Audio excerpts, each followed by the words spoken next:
je vais faire quelques rappels à la notion. Rappel.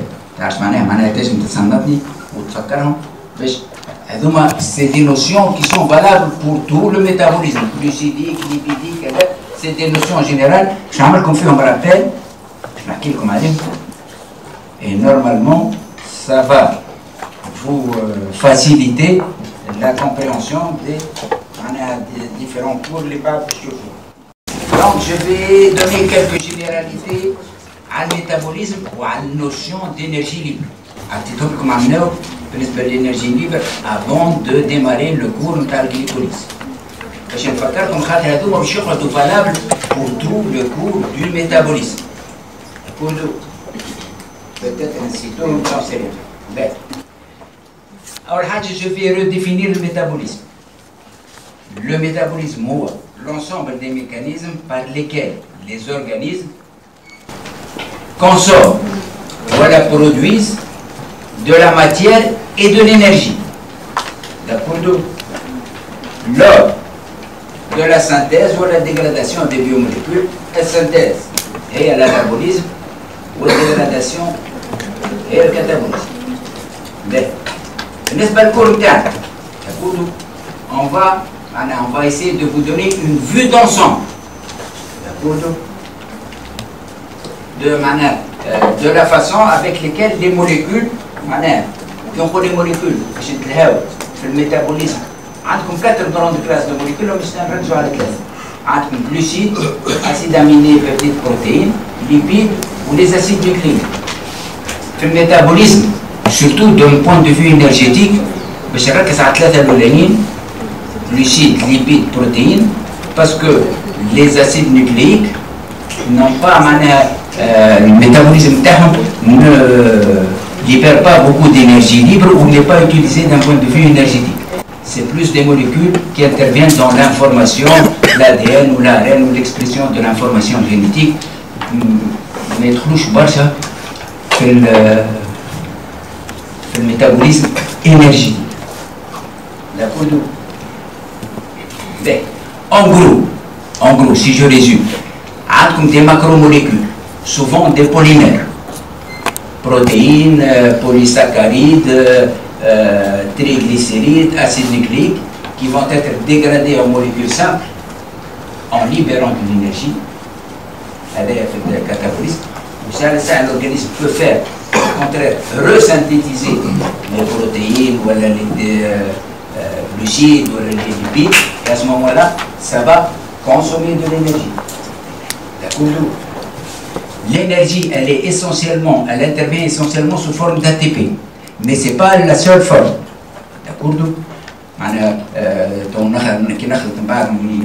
notion de couplage de réactions, souvent pour que les réactions endergoniques ou delta G positif, ils peuvent se réaliser, mais à condition d'être couplés avec des réactions des delta G négatives, de telle manière que la somme des deux réactions, on y a un delta G libre net en termes de bilan, il est négatif. Mais je veux le repréciser, c'est valable pour toutes les voies métaboliques. N'est-ce pas pour l'homme, il est un organisme hétérotrophe. On accepte la nourriture sous forme de molécules organiques. D'accord? J'étais surpris qu'une organique ou inorganique me تفرقوش بيناتها في l'examen. مش انتم الإخبار مع النول كي عطيت كيستيون على الكومبوزي أورجانيك ما فهموهاش. D'accord? Les composés organiques, définition تاعها, c'est des composés. Bon, à l'origine, c'est des composés du monde vivant. Ou l'opposition, c'est composés organiques ou composés minéraux. Dans la matière, j'allais dire, les minéraux, l'hajar, tout ce que vous voulez. D'accord? Matière organique, si vous voulez une définition, c'est des composés, elles contiennent obligatoirement du carbone et de l'hydrogène. اللي تزاد في الديفينيسيون d'origine, et ces molécules-là peuvent être d'origine synthétique. Et je me sens en laboratoire. On sous-entendait les molécules dans les organismes vivants, végétaux ou animaux, ou la bactérie ou l'étape. Mais maintenant, on sait qu'on peut fabriquer des molécules organiques dans le laboratoire, des molécules de synthèse. اللي يصنعوا في الدوائر الكل يعملوا في السynthèse organique راهو. D'accord. Donc j'espère qu'une fois pour toutes تفرقوا بين l'organique و l'inorganique. خاطر عملنا كي عطيتها في الاكزامان في الدوزيام اني تخلقوا منها برشا عباد والمشكله كي جيت نشوف ما يفهموش معناها اورجانيك و انورجانيك. أنا جيتي سيربري خاطر بالنسبة لي برسكو ثقافة عامة، دونك ما جاش البالي ما يعرفوهاش. تو كي فقت اللي ما يعرفوهاش نقول لكم باش توليو تعرفوها انتم. Donc, pour les organismes hétérotrophes, et l'homme, c'est un organisme hétérotrophe. On reçoit les molécules organiques et on les transforme en d'autres molécules organiques. D'accord? وديما نعطي اكزومبل بالعاني هكا بور فيكسي لي زيدي نقول لهم مثلا وكان جينا نعرفوا اون يوتيليز لي زيليمون مينيرو رانا كيف لي بلونت رانا ناكلوا في لامونيتر. البلونت تعطيها لامونيتر اللي هو اليمون معناها ازوتي مينيرال تصنع منه لازوتي اورجانيك. احنا ما نعرفوش، احنا يجينا اورجانيك ونبدلوه دوتر فورم اورجانيك. واضح؟ Donc ça donc on est ce qu'on appelle des organismes hétérotrophes. On dépend d'une nourriture organique. On n'a une nourriture minérale. Mais cette nourriture, elle va nous ramener les carburants métaboliques. D'accord? Quand on prend le carburant métabolique, essentiellement les glucides, je me coule les lipides, je me coule les protéines. D'accord? Je ne vais pas revenir, mais ça vous le voyez aussi en physiologie. Ils reviennent, ils sont d'abord digérés, c'est un phénomène extracellulaire, qui peut avoir lieu dans la bouche, dans l'estomac, dans l'intestin grêle. Ils vont être absorbés, ils vont être distribués à différents tissus. Et ces molécules peuvent servir soit pour tirer de l'énergie. Toute cellule a besoin d'énergie, sinon on ne peut pas vivre. Voilà carrément pour faire de la matière vivante, d'autres molécules. Par exemple, si vous prenez un jeune en cours de croissance, pour synthétiser les molécules qui vont servir à sa croissance. Ou pour quelqu'un d'adulte, pour synthétiser ou renouveler les molécules indispensables à son maintien en bon état de santé. D'accord? On renouvelle tous les jours nos protéines, ça dépend des protéines qui se renouvellent beaucoup, demi-vie mais on est en perpétuel renouvellement. D'accord? Nos machines, normalement, d'accord.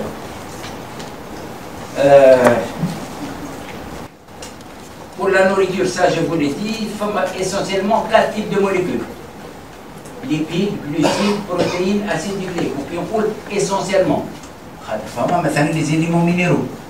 On ne peut pas vivre sans fer, sans iode, sans je ne sais pas quoi. On forme les vitamines. Il y a un rôle fondamental en tant que coenzyme. Et si vous n'avez pas de vitamines, vous avez des maladies par carence. D'accord? Donc quand je dis essentiellement, n'oubliez pas qu'il y a d'autres. D'accord? Pour tirer l'énergie libre, les façons essentiellement utilisées, je le répète, glucides, lipides ou protéines. Les acides nucléiques ne sont pas tellement utilisés, c'est-à-dire qu'ils ne fournissent pas d'énergie. Ils ne sont pas riches en énergie libre. C'est plutôt un rôle d'information qui est joué par ces molécules-là. Bref. Donc, les molécules vont être capturées après digestion ou absorbées notre généralement, moi je dis, la voie c'est qu'ils sont absorbés au niveau des cellules intestinales, ils étardent au veine porte, ils marchent le foie. Donc, ça veut dire quoi? Ça veut dire que la majorité transite par le foie. Ça vous donne le rôle majeur du foie dans le métabolisme. À ce moment-là, le foie, il va utiliser ce qu'il a, les molécules pour ses propres besoins, pour libérer le reste dans la circulation générale pour les autres tissus. D'accord? Donc là, ça vous montre le rôle, j'allais dire, fondamental du foie dans le métabolisme. Voilà.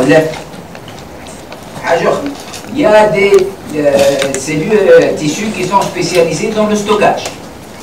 D'accord? Si je prends maintenant le sucre, ils sont stockés sous forme de glycogène essentiellement par le foie et les muscles. Les deux visées ne sont pas les mêmes. Le muscle, il stocke pour ses propres besoins en cas de diminution de glycémie, alors que le foie stocke le sucre sous forme de glycogène pour réguler la glycémie et pour distribuer le glucose aux autres tissus. D'accord? Pour les donner aux autres. Je vais le redire. Donc j'essaie de brosser une vue d'ensemble, pas notre fait les détails. D'accord? بالنسبة للبروتين, la fonction première des protéines n'est pas à visée énergétique. Voilà. C'est décomposé, des protéines de structure, des récepteurs membranaires, les protéines du cytosquelette, les anticorps, d'accord, les enzymes, les tabacs. Mais ceci n'empêche qu'en cas de besoin, ils peuvent être dégradés, où on va utiliser essentiellement les acides aminés glucogènes pour resynthétiser du glucose. Mais, je le répète, ce n'est pas le rôle premier des protéines. Le rôle premier des protéines, c'est plutôt la synthèse, des enzymes, pas des enzymes, des molécules à fonction biologique. Ils ne sont pas à visée énergétique. Ceci n'empêche que dans certains cas, notamment le jeûne, on peut les utiliser pour s'il y a un manque de glucose ou la hajikinek. Voilà. Mais sinon, ceux qui sont essentiellement mobilisés, les glucides et les lipides. Mais, vous le savez, les carburants métaboliques, pour le carburant métabolique, c'est essentiellement le glucose, mais ça peut être les acides gras, sont métabolisés selon les besoins. Pour cette phrase, selon les besoins, vous allez l'entendre des centaines de fois. D'accord? C'est un même composé, souvent à plusieurs destinées possibles, ou en fonction des besoins de la cellule à un instant T, c'est telle ou telle voie qui va être privilégiée pour répondre aux besoins de la cellule. D'accord? Souvent, plusieurs destinées sont possibles, mais la cellule, par des phénomènes de régulation, va privilégier telle voie par rapport à telle autre voie en fonction de ses besoins à un instant T. D'accord?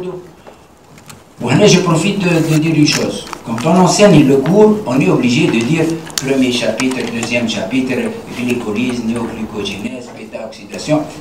C'est dans un but didactique. Mais vous devez avoir une vue intégrative du métabolisme. Et surtout savoir que les différentes voies sont interconnectées. C'est un problème dans un métabolisme glucidique où tu as les conséquences à les lipides, parce que les voies sont interconnectées. Donc, d'un point de vue didactique, pour l'enseignement, bêta-oxydation fichier, glucolyse fichier, métabolisme cycle de l'urée fichier, mais cycle de Krebs fichier, mais en réalité, ils sont interconnectés. Ça, c'est fondamental que vous ayez une vue intégrative de l'ensemble des voies métaboliques. D'accord? Ça, c'est très important pour la compréhension. Bon, pour l'examen, mais ça, c'est l'examen. Mais sinon, il faut avoir une vue intégrative. La dégradation. La dégradation des polymères.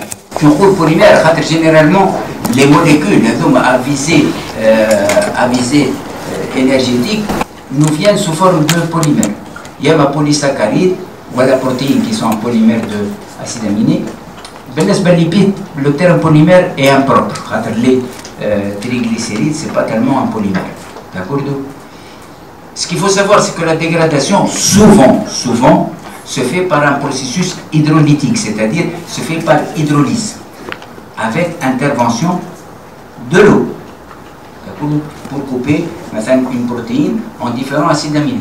Il y a une exception, c'est le glycogène. Attention, le glycogène, il est coupé en glucose par intervention de phosphate. Et on parle à ce moment-là, pas de hydrolyse, mais de phosphorylyse. On va le voir dans le cours. Mais chez Fiber, qui est l'aglabier, comme par hydrolyse, le glycogène, c'est par phosphorylyse. Voilà. Donc j'essaie de brosser, comme des grands trucs, ou dans notre faire les détails.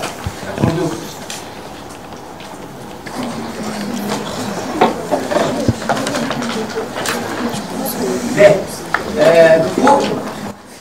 pour parler d'interconnexion des voies, d'accord,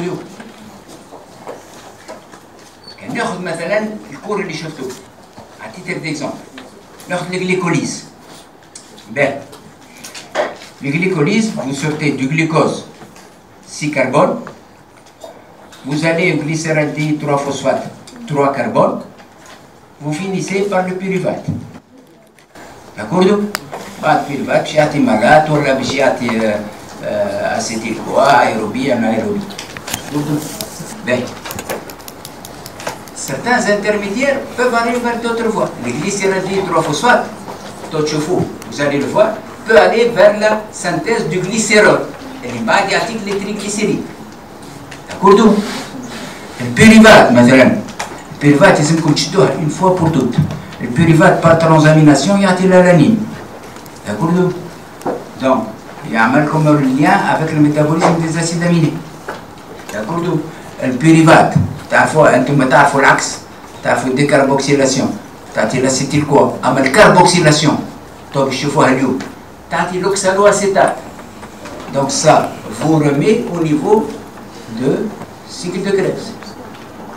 ولا l'oxaloacétate يجب يدخل في cycle de Krebs ولا يمشي vers la néoglucogénèse. باش نشوفوها اليوم. Donc il faut savoir que certains intermédiaires font le lien entre différentes voies métaboliques. Comme certaines, les voies métaboliques sont interconnectées. Et vous devez avoir une vue intégrative des différentes voies, comment elles sont interconnectées les unes aux autres. Ça, c'est fondamental d'un point de vue compréhension.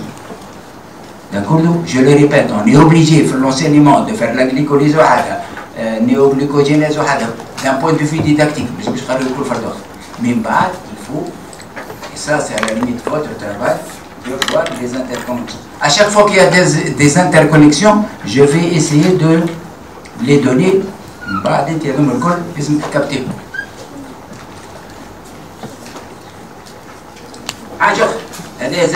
Vous le connaissez. De nombreuses voies métaboliques correspondent ou comprennent des réactions d'oxydoréduction. D'accord? Ou le cas, l'exemple le plus important, ou le cas de glycolyse. Vous partez du glucose ou vous l'oxydez en CO2 plus H2O. D'accord? C'est une oxydation. Allez, c'est une oxydation. Le sucre, le carbone est essentiellement lié à l'hydrogène, quand on a CH, ou on a CO, CO2. CH, le carbone, ou les électrons entre le carbone ou l'hydrogène, ils ont une électronégativité proche, ils sont partagés entre les deux molécules. Qui dans la molécule CO, les électrons sont attirés vers l'oxygène.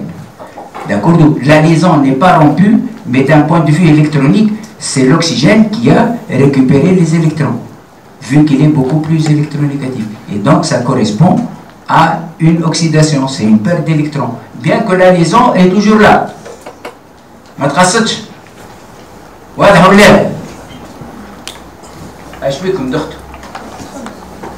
ها؟ سخانة ولا ما فهمتوش؟ مادام سخانة مش مشكل. Mais c'est une oxydation, je le répète, bien que ce n'est pas un transfert total d'électrons.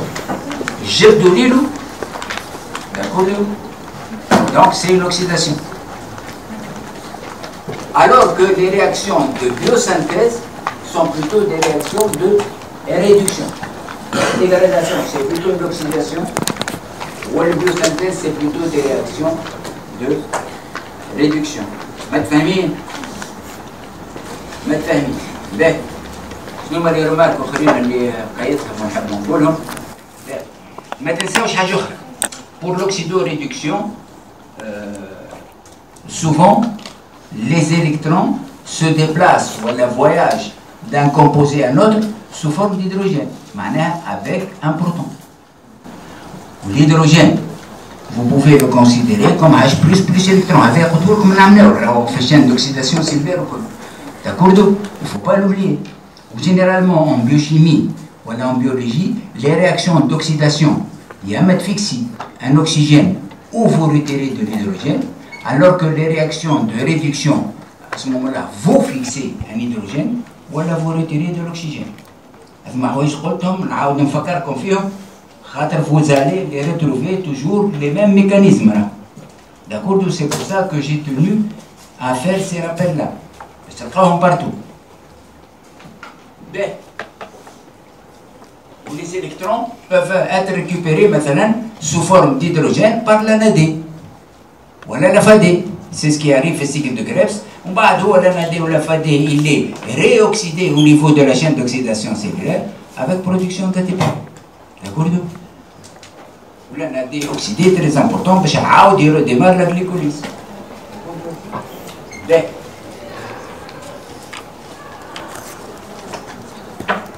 Donc, les voies métaboliques sont interconnectées. L'activité des voies métaboliques, elle est régulée. Les voies ne fonctionnent pas dans toutes les cellules. Il y a ce qu'on appelle, c'est une notion de ce qu'on appelle la biochimie tissulaire. Enfin, des voies de biosynthèse, donc tu vois surtout le bel exemple de la notion de biochimie tissulaire, c'est le métabolisme des acides aminés. Tu vois tyrosine, d'accord? Fait thyroïde, t'as comme les hormones thyroïdiennes. Fait surrénal, t'as comme les catécholamines. Fait les mélanocytes, t'as comme le mélanine, pigment pour colorer la peau. La même molécule, en fonction des tissus, peut suivre des voies métaboliques complètement différentes, spécifiques à tel ou tel tissu. D'accord? Je profite pour vous dire ce qu'on vous enseigne, c'est les principales voies métaboliques, surtout liées au métabolisme énergétique. Voilà, on les sait, le بدن بعيد برشا. واضح؟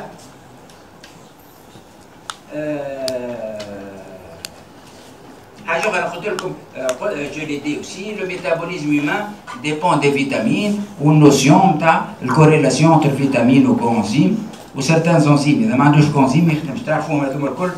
Je ne vous ramène rien de spécial. تعرفوا مثلا pour passer du pyruvate للacétyl-CoA الpyruvate déshydrogénase فما 5 coenzymes يدخلوا. D'accord? Et ça, vous avez une carence en l'un des coenzymes, la réaction peut s'arrêter. Vous savez que les réactions métaboliques s'accompagnent de variations d'énergie libre. Qui s'accompagnent, ils absorbent ou ils libèrent l'énergie libre. D'accord? Mais, in vivo, d'accord? In vivo dans les cellules, chez l'homme. Toutes les réactions s'effectuent par une diminution nette d'énergie libre. D'accord? Il y a une réaction عندها دلتا جي نيجاتيف والامور فات ولا عندها دلتا جي بوزيتيف تعمل couplage avec une réaction اللي عندها دلتا جي négatif de telle manière que la somme des deux réactions عندها un delta G négatif. Dans tous les cas de figure, le delta G net doit être négatif. يا ديريكتومون ولا بار كوبلاج. مفهوم؟ ما كانش ما تعملش. هذه النوسيون الأولى.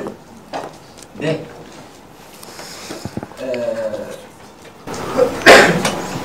Vous savez autre chose, j'ai insisté à que la variation d'énergie libre, delta G, dépend des concentrations des réactifs. D'accord? Ou delta G 0', il est donné dans les conditions standards. Elle est à 25 degrés, 298 degrés Kelvin, où pression est égale à 1 atmosphère, où concentration est égale à 1 molaire, où pH est égal à 7. D'accord? Delta G0, j'ai mis cool, positif, autrement dit, la réaction ne peut pas se faire dans les conditions standards, mais peut-être que dans les conditions réelles, in cellulo, à l'intérieur de la cellule, les rapports de concentration font que le delta G, qu'il faut toujours voir, le delta G0, est négatif. Donc, une molécule, une réaction peut avoir un delta G 0' positif, mais un delta G réel en fonction d'un rapport donné de concentration de réactif est qualifié positif. C'est la notion, c'est comme tu fais moi. D'accord? Pour les réactions équilibrées, c'est ce qui fait que ça la réaction تمشي على اليمين ça تمشي على اليسار. انت les rapports de concentration. يخلوها ساعة لساعة يولي الدلتا جي نتاع السونس هذا هو البوزيتيف ورابور دو كونسنتراسيون يتبدل يولي الدلتا جي نتاع السونس الاخر هو بوزيتيف. هذوما حوايج قلتهم من عمناو يسمكم تفهموا. ذكرتوا؟ باهي. حاجة أخرى قلتها كي نقول كونسوم معناها à l'équilibre, une réaction est à l'équilibre. مش معناها vous avez autant de réactifs que de produits. تجم l'équilibre هو معناها 30% de réactifs et 70% de produits. D'accord? L'équilibre مش معناها égalité des concentrations réactives produits. هذوما حوايج نورمالمون تعرفوهم ما تنساهمش. D'accord? نجم نعاود نفكركم دلتا جي ايكال موان ار تي لوج